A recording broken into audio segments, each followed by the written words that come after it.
안녕하십니까. 동도중학교 변호사 명예교사 임영경 변호사입니다. 여러분 만나서 반갑습니다. 반갑습니다. 오늘 여러분과 아동학대 예방 교육을 진행하고자 합니다. 오늘의 강의 자료 출처는 보건복지부에서 제공한 자료를 토대로 강의를 합니다. 여러분 이제 아동학대 예방 교육, 왜 이 교육이 필요할까요? 일단 아동학대가 무엇인지 알고 있어야 피해를 당할 경우에 적절하게 대응을 할 수가 있습니다. 그리고 여러분도 언젠가는 이제 부모가 될 수 있기 때문에 그 아동의 성장을 돕고 아동의 권리를 보호해야 하는 그 어른의 역할에 대해서 미리 한 번쯤 부모의 입장에서 생각해보는 시간을 갖도록 하겠습니다. 자, 다음 오늘 강의의 목차를 설명드립니다. 일단 아동학대의 개념에 대해서 이제 설명하고 아동학대의 대상이 그 아동의 나이가 몇 살부터인지 한번 알아보도록 하겠습니다. 두 번째는 아동의 권리. 이 부분은 이제 유엔 아동 권리 협약이라고 전 세계 나라들이 함께 약속한 그 협약에 보장된 아동의 권리에 대해서 한번 알아보겠습니다. 그 다음에 아동학대의 유형, 4가지 유형이 있습니다. 그 유형과 실제 사례를 풀어보면서 과연 이 사례에서 어떤 아동학대 유형에 해당하는지를 같이 생각해보는 시간 갖겠습니다. 그리고 나서 아동학대 신고 방법, 마지막으로 청소년 1, 부모 교육을 하는데요. 간단하게 여러분이 부모의 입장이라면 아동의 발달 과정에서 어떻게 적절하게 아동을 양육하고 보호하고 지도할 것인가, 이 부분 간단한 사례로 풀어보겠습니다. 일단 아동학대를 알기 위해서는 아동의 범위에 대해서 알아야겠죠. 여러분, 아동학대의 대상이 그 아동은 몇 살까지일까요? 혹시 여기 방송반 친구들 몇 살까지로 생각이 되나요? 아동 14살 나왔습니다. 19살 거의 근접했습니다. 18살. 와, 대단하십니다. 여기 정답이 있습니다. 만 18세 미만의 모든 어린이와 청소년이 아동학대의 대상이 되는 아동에 해당합니다. 만 18세까지니까 여기 지금 강의 듣고 있는 여러분은 모두 아동에 해당합니다. 자, 그러면 아동학대가 무엇인지 한번 생각해 보겠습니다. 자, 아동학대하면 뭐가 떠오를까요? 혹시 아동학대하면 뭐가 떠오른다? 생각나는 거. 부모님이 아이를 때려서 학대를 하거나 강금시켜서 모든 때리고 학대하고 강금, 아동학대의 유형을 정확하게 지금 말해주고 있습니다. 우수합니다. 아동의, 크게 말해서는 아동의 자유와 권리를 박탈하는 행위를 아동학대라고 합니다. 이걸 더 구체적으로 한번 살펴볼게요. 아동학대의 정의가 아동복지법, 우리나라의 법에 이렇게 규정되어 있습니다. 제가 읽어볼게요. 보호자를 포함한 성인이 아동의 건강 또는 복지를 해치거나 정상적 발달을 저해할 수 있는 신체적, 정신적, 성적 폭력이나 가혹행위를 하는 것, 그리고 아동의 보호자가 아동을 유기하거나 방임하는 것. 좀 이제 어렵죠. 좀 이따 그 학대 유형을 통해서 세부적으로 알아보는데요. 일단은 그런 신체적 폭력 또는 정신적, 정서적 폭력, 말로 하는 폭력, 그리고 성적 폭력, 그리고 아동을 유기, 버리는 거죠. 방임, 방치하는 것. 이런 것들이 아동학대에 대략 해당한다라고 인식하면 되고요. 여기에 이제 아동학대 처벌법에 수범된 보호자가 있는데, 이 보호자는 이제 부모님만 말할까요? 아니면 부모님 외에 다른 사람도 보호자가 될 수 있을까요? 다른 사람도. 정답이네요. 그 아동학대의 가해자는 대부분 부모님이 맞습니다. 한 80% 이상이 부모님이 범하는 경우가 많고요. 근데 이 한정되지 않고 부모를 대신해서 아동을 보호하는 그 신인청, 그리고 어린이집 보육교사, 그리고 유치원, 초, 중, 고등학교 교사 및 학원 강사, 그리고 아동의 통학로 차량 기사님도 포함이 됩니다. 광범위하죠. 아동을 보호하는 모든 사람들이 그 대상이 될 수 있다. 자, 다음으로는 우리나라 이제 아동복지법, 아동학대 처벌법 이런 법률이 있습니다. 그 아동을 보호하기 위한 법률. 근데 이런 법률의 근간이 되는 유엔 아동 권리 협약이라고 있습니다. 유엔 아동 권리 협약에 대해서 좀 알아보겠습니다. 이 협약은 아동이라면 누구나 누려야 할 권리를 지켜주기 위해서 전 세계 나라들이 1989년도 여러분들이 태어나기도 훨씬 전에 이미 맺은 약속입니다. 우리나라도 이를 따르고 있고요. 이 협약은 54개의 조항으로 아동의 권리가 무엇인지 또 아동의 권리를 지키기 위해 무엇을 해야 하는지에 대한 내용으로 구성이 되어 있습니다. 이 유엔 아동 권리 협약 나중에 수능에 나올 수도 있으니까 잘 알아두시기 바랍니다. 지금 이 아동의 권리는 크게 4가지로 나눌 수 있는데요. 생존권, 보호권, 참여권, 발달권 이렇게 됩니다. 생존권은 기본적인 삶을 누리는데 필요한 권리를 말합니다. 즉 안전한 곳에 살고 건강히 먹고 아플 때는 병원에 갈 수 있는 이런 권리가 아동의 생존권입니다. 보호권은 모든 종류의 위험과 폭력으로부터 보호받을 권리를 이제 말합니다. 그리고 다음에 참여권은 자신과 관련된 일에 생각하고 말하고 존중받을 권리입니다.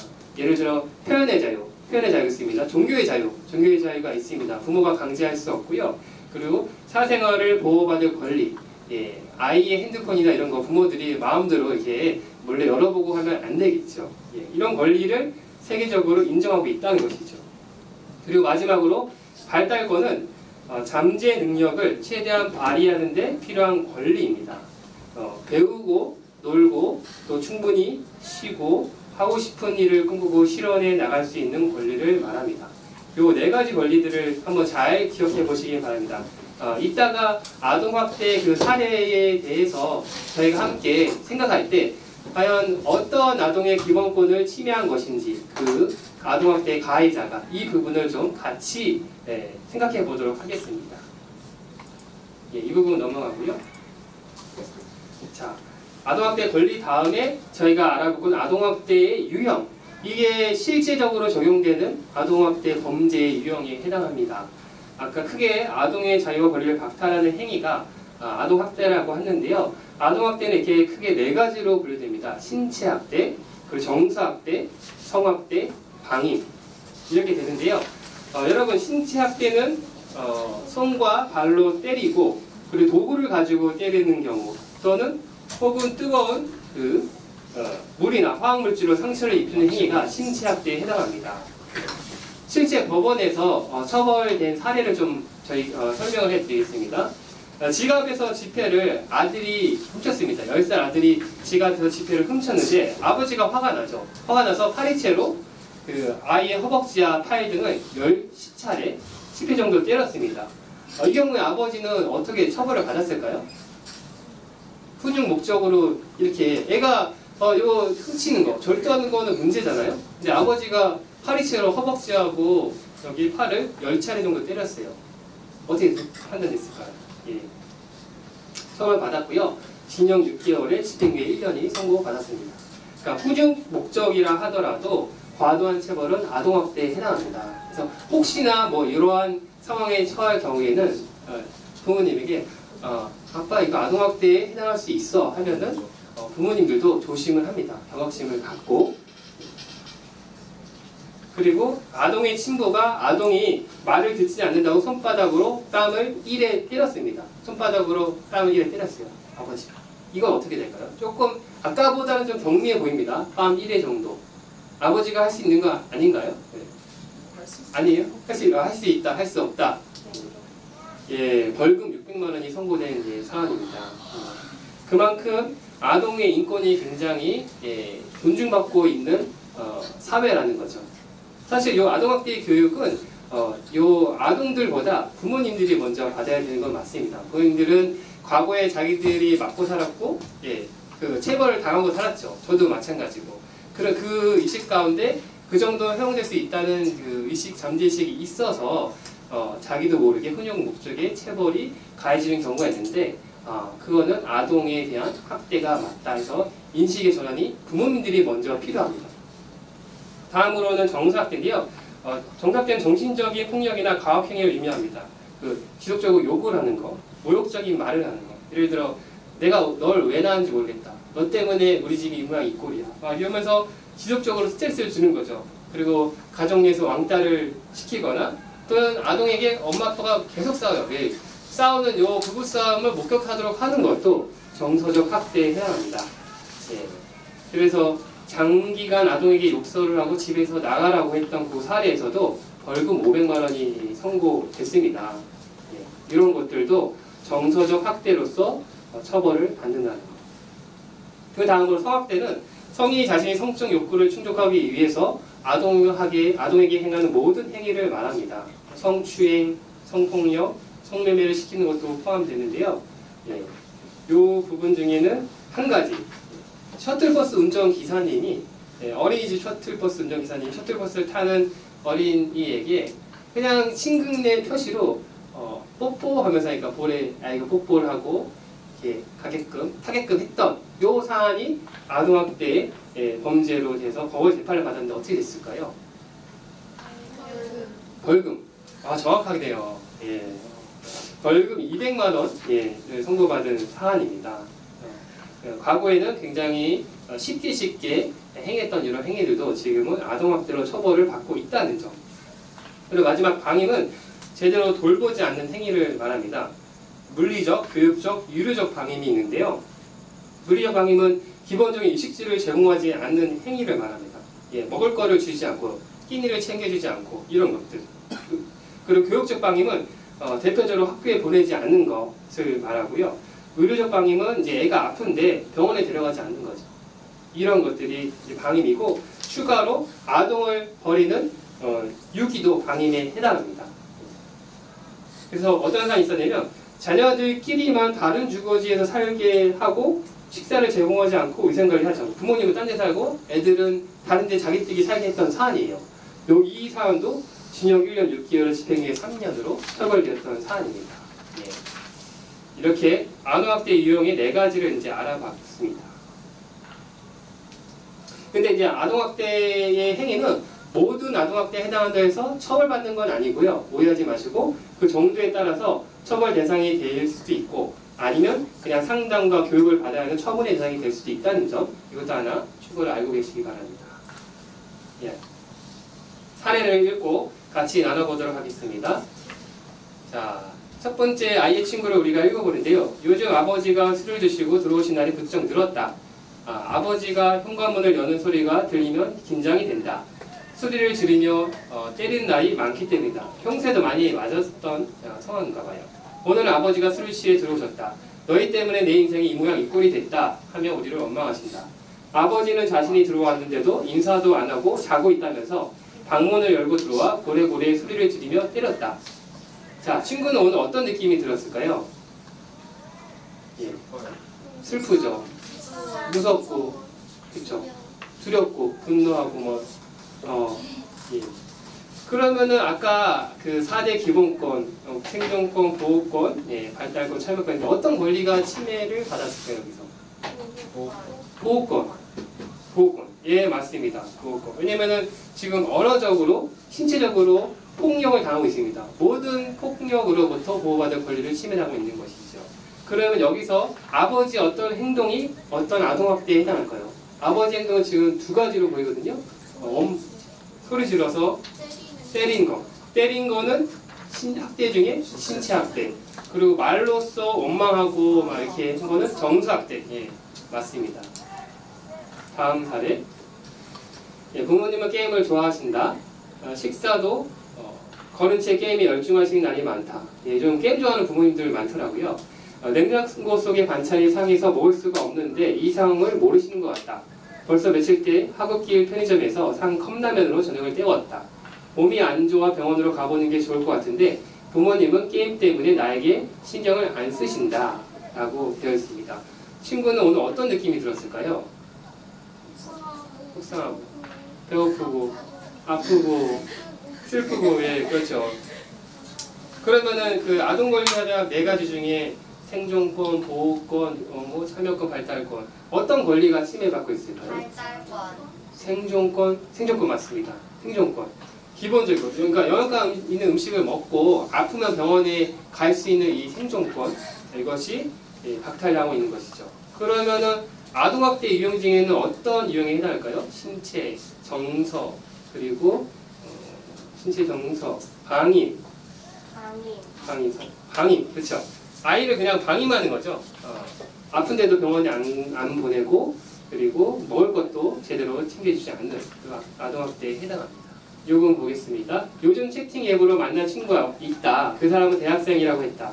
나이 차이가 좀 나는 편이지만 우리는 편한 친구 사이가 되기로 했다. 가끔 영상통화도 하고 사진을 주고받기도 한다. 지난번에는 속옷만 입은 사진을 주고받기도 했다.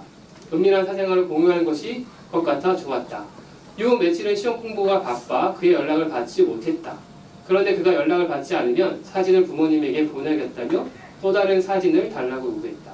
친구라고 생각했던 그의 다른 모습에 무서워졌지만 사진이 알려진다고 생각하니 두렵다.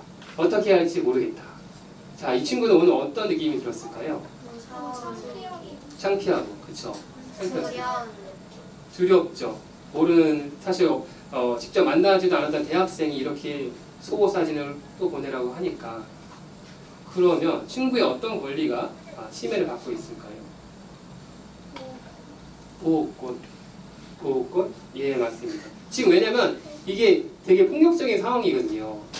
그 속옷 입은 사진을 요구하는 이런 모든 폭력적인 상황으로부터 보호받아야 하는 보호권이 침해되고 있는 상황이고, 그리고 추가로는 자신의 생활에 영향을 줄 수 있는 일에 자신의 의견대로 행동을 못해요. 이건 안 주면 안 돼. 이거를 딴 데다 퍼뜨리겠어. 이건 참여권이 침해되고 있는 상황입니다. 그러면 학대 유형 중에는 어디에 해당할까요? 정서적 학대에 해당할 수 있습니다. 그리고 또 한 가지, 이 속옷 입은 사진을 강제로 요구하고 그걸 퍼뜨리겠다 협박하고, 이거는 성학대. 아까 4가지 유형 중에 성학대도 있었죠. 거기에도 해당합니다. 이렇게 3가지 사례를 봤습니다. 자, 이러한 친구의 일기를 읽었다. 그러면은 아동학대를 당하고 있는 걸로 의심을 하고 신고할 필요성이 있겠죠. 그래서 학대를 당하고 있거나 주변에 학대를 받는 것을 보고 듣고 그런 상황이라면은 신고를 즉시 할 필요가 있습니다. 이렇게 즉시하는 것이 빠른 조치를 취하는 데 도움이 되고요. 어떤 내용을 말하느냐, 피해자나 학대자의 정보를 알지 못해도 신고가 가능하고, 가능한 본인이 알고 있는 많은 정보를 제공하는 것이 아동학대를 처리하는 데 도움이 됩니다. 근데 이게 아동학대인지 아닌지 좀 알쏭달쏭한 경우가 있어요. 그런 경우에 경찰서에 구속되고 신고하는 것도 꺼려지죠. 그런 경우에는 전국에 있는 아동보호 전문기관이 있습니다. 여기에 연락을 해서 상담을 받고 방문해서 상담을 받고, 그러면 아동보호 전문기관이 판단해서 그 후 절차를 진행하게 됩니다. 그렇게 하시면 됩니다. 자, 이제 마지막으로 청소년 예비 부모 교육입니다. 이제 아동학대를 예방하기 위한 이 부모의 역할에 대해서 미리 알아보는 거죠. 여러분들이 부모가 되는 건 정말 한참 후의 일이지만 미리 한번 부모의 입장에서 생각을 해보자는 것이죠. 왜냐하면 아동학대 사례의 80%는 다 부모로부터 발생하는 사안입니다. 그래서 장래 부모가 될 여러분도 미리 부모의 역할에 대해서 고민하는 것이 필요하겠다라는 것이죠. 이제 아동 단계별, 발달 단계별, 영아기, 유아기, 아동기, 청소년기 단계별 부모의 역할에 대해서 간단한 요 사례 퀴즈를 통해서 한번 알아볼게요. 첫 번째 영아기입니다. 지금 아기가 엄마의 등에 엎여서 울고 있어요. 그리고 밤도 되게 늦은 시간입니다. 엄청 피곤할 것 같아요. 그러니까 엄마는 어찌할 바를 모르는데 이 상황에서 부모는 어떻게 하면 좋을까요? 1번, 밤중에 울면 안 된다는 것을 알려주기 위해 엉덩이를 살짝 꼬집는다. 꼬집으면 울음이 그칠 것 같기도 하고요. 2번, 자꾸 받아주면 버릇이 나빠질 수 있으니 마음이 아프지만 무시한다. 강하게 키우네요. 예. 3번, 수유를 하거나 기저귀를 갈아주거나 안아준다. 정답 몇 번일까요? 3번. 정답은 3번 맞습니다. 이 아기들은 말을 할 수가 없어요. 그 시기에. 그래서 필요한 것이 있을 때는 울음으로 표현합니다. 울음을 표현하니까 부모가 이때 아기가 필요한 것이 무엇인지 알아채는 것이 그 시기에 굉장히 중요합니다. 꼬집거나 그리고 방치하거나 그러면 안 됩니다. 그게 정도가 심하면 아동학대에 해당할 수 있는 것이죠. 다음은 유아기입니다. 지금 그림을 보니까 한 4살 정도에 된 아이가 공놀이 하다가 공이 도로가로 나가고 공을 잡기 위해 뛰어가고 있죠. 굉장히 좀 위험한 상황으로 보여요. 이런 상황에서 부모는 어떻게 해야 좋을까요? 1번, 밖은 위험함으로 실내에서만 놀게 한다. 2번, 도로에서 지켜야 할 교통안전수칙을 설명해 준다. 3번 위험한 행동을 했기 때문에 벌을 준다. 몇 번일까요? 2번. 2번. 아, 100% 정답률을 보이고 있습니다. 예. 이 호기심이 많은 아이인데 무조건 위험한 행동을 제지하기보다는 왜 그 행동을 해서는 안 되는지 이게 차근차근 설명해주는 부모의 인내심이 필요합니다. 아동기입니다. 지금 글을 보니까 초등학교 아이가 게임기 하나를 두고 서로 하겠다고 싸우고 있어요. 자, 이런 상황에서는 부모는 어떻게 해야 좋을까요? 1번 상대방에게 정중히 물어보는 법을 알려준다. 2번 싸우지 못하도록 게임기를 압수한다. 게임기 압수하면 뭐 공평한 것 같기도 하네요. 3번 똑같은 게임기를 사줄 테니 오늘은 다른 놀이를 하자고 한다. 이렇게 해도 많이 하는 것 같아요. 게임기 또 사줄게. 사줄게. 자, 몇 번인가요? 1번. 1번. 2번일까요? 2번? 1번. 3번? 예, 지금 1번이고 3번 다 나왔어요. 예. 정답은 예, 1번입니다. 1번. 1번. 초등학교 때는 이제 처음 사회생활을 이제 시작하는 시기여서 친구들과 처음 만나서 갈등이 생길 수 있는 시기입니다. 이 시기에는 부모는 특히 아이가 다른 사람을 이해하고 존중할 수 있도록 지도하는 이 역할이 굉장히 중요합니다. 마지막으로 이제 청소년기 여러분 시기입니다. 자, 지금 보니까 한 고등학생 정도로 되고 있는 아이가 지금 화장도 하고 귀걸이도 하고 핫팬츠를 입고 딱 이렇게 있습니다. 이제 이 아빠는 참 못마땅한 거죠. 네, 못마땅한 거죠. 이런 상황에서 부모는 어떻게 해야 좋을까요? 1번 똑같이 핫팬츠를 입고 나타난다. 1번 1번 2번 다소 어른 같아 보이는 모습으로 걱정되므로 외출을 금지. 외출하면 안 돼. 3번 아이와 의논해서 합의점을 찾는다. 3번 1번 아닌가요? 1번? 아니면 2번 1번 1번과 3번 정답은 예 3번입니다. 아이와 의논하여 합의점을 찾는다. 사실 저도 요거 봤을 때 한 2번? 이런 생각도 했어요. 외출 금지? 근데 이제 정답은 3번입니다. 왜냐면은 요 청소년기는 자신만의 이 고유한 정체성을 확립해 나가는 이제 시기입니다. 그래서 이를 부모가 존중해 주는 것이 필요하고 부모로서 이런 아이 옷차림이 걱정이 된다면 왜 속상한 마음이 드는지 이걸 설명해 주고 서로 이야기해서 존중할 수 있는 합의점을 찾는 것이죠. 앞으로 저도 그렇게 잘 해보겠습니다. 이게 이제 마지막 페이지입니다. 여러분들이 이제 만약 부모가 나중에 되어서 20살이 되었을 때 여러분들의 아이들은 어떤 사람으로 자라나길 바랍니까? 또 나는 아이와 어떤 관계이기를 바랍니까? 지금 굉장히 먼 미래이기 때문에 잘 상상이 안 될 것 같아요. 왜냐면 나도 지금 20살이 안 됐는데 내가 커서 부모가 돼서 아이가 어떤 아이가 되기를 바란다는 거 생각이 싫었는데 혹시 생각한 분 계시나요? 이렇게 말씀해 주신 되게 긍정적이고 또 도전하고 건강하고 바르게 잘할 수 있도록 부모 역할을 잘 해야겠다라고 이제 생각을 하게 됩니다. 오늘 준비한 강의는 이제 여기까지이고요. 이제 부족하나마 아동학대에 대해서 여러분들이 알게 되는 그런 유익한 시간이 되었으면 합니다.